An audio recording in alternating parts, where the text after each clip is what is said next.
Don't want the innocent to suffer? Then help me find the culprit. 2 hours isn't enough time to see all the branching stories, admire all the beautiful graphics, and discover all the secrets within the world of Stalker 2. Who sent you? Richter? But it is enough to be left impressed. When I wasn't taking stock of my paltry ammunition levels and hunger gauge, I was looking out at beautiful fields of red poppy flowers. When I wasn't getting distracted by an interesting side quest, I was doing my best to lure mutants into an anomaly trap. And while it was over, just when it felt like it was getting extra good, it had still left its impression. The impression that the team at GSC Game World has created something special with Stalker 2.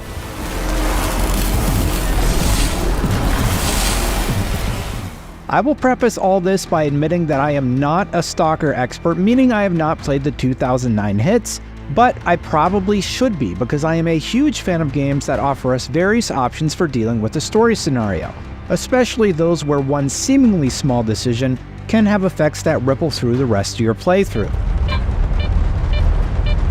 That's what this series, which began with 2007's Shadow of Chernobyl and was built on in Call of Pripyat in 2009, is best known for, and it's what struck me the most from my handful of hours with Stalker 2. I kept thinking about those decisions I had made and wondering if I had made a mistake by choosing a violent, guns blazing approach, and wondering if I should have tried a stealthy or even fully peaceful one. But Stalker 2 takes it several steps further.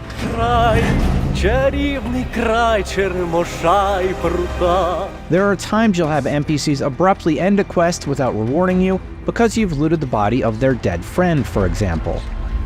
I'm sorry, Strider. Have that happen a couple of times and it'll give you pause even when you're doing the kind of routine task that you normally wouldn't even think about. Suddenly, the voice of Monolith was gone.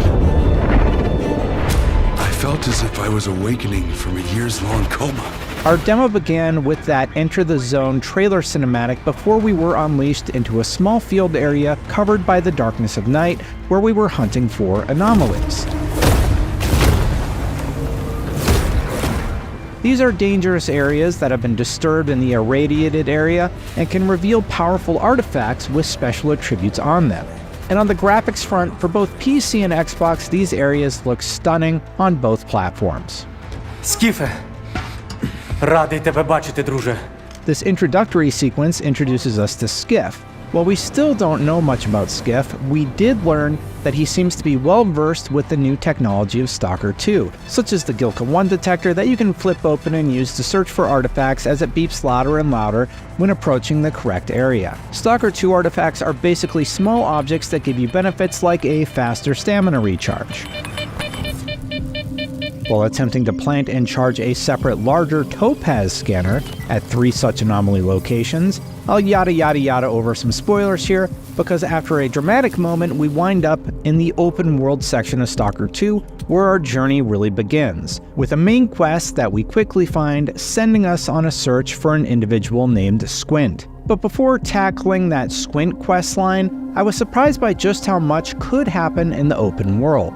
One example was an encounter with some unsavory folks trying to attack a character bunkered down in their home. All of our footage was provided, so I'll do my best to replicate that with what we were given. Anyway, once I took them out by sneaking around behind them and making quick work of them with a sidearm shot to the noggin, I was introduced to a new NPC character. And on the animation for a second, no matter who you meet in Stalker 2, the character models express emotion and the somber mood is on full display as you sit around campfires on a brief break. This particular new character, however, sent me on a quest to check on his friend and a chain of other small quests unlocked because I opted to help this one individual who I could have simply walked past had I been mainlining the story missions. I found it interesting because it was an early example of how one small side quest could begin branching out into a larger and more involved story beat that I could have easily missed. Not only are there human enemies to worry about, which usually have your standard arsenal, but there are also larger, more unpredictable flesh mutants and bloodsuckers who are extra deadly and can make short work of you if you're not careful.